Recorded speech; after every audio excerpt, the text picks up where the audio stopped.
Monica, la designer del brand di costumi da bagno Costumari. Costumari è un brand di costumi da bagno artigianali fatti in Sicilia, in particolare nella provincia di Trapani. Abbiamo pensato di creare questo brand perché crediamo fortemente ancora nella forza dell'artigianato in Sicilia e crediamo assolutamente nel Made in Italy. Infatti i nostri costumi non sono soltanto handmade in Sicily, ma sono anche creati soltanto con tessuti di tipo italiano.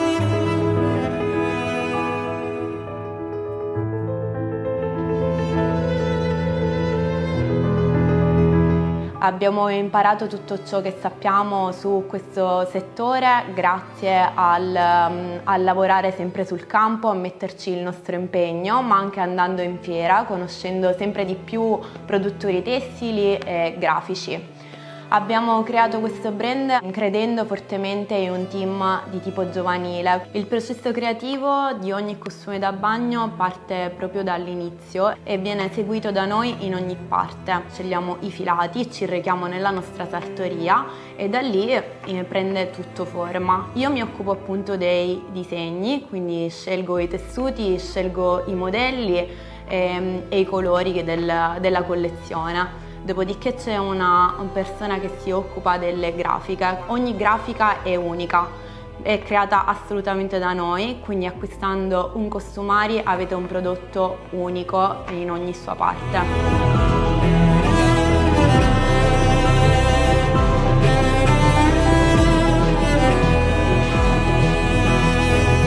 Per il brand Costumari essere etico è sempre più importante, per questo nel tempo abbiamo cercato dei produttori tessili e delle stamperie che utilizzassero processi di produzione super green. Questo ci ha anche portato ad avere un'altra idea, l'idea di upcycling. Abbiamo infatti utilizzato nel tempo prodotti tessili, filati e grafiche per creare nuovi prodotti, quindi nuovi costumi dalle collezioni precedenti a una collezione nuova. Quest'anno questo processo si è ampliato.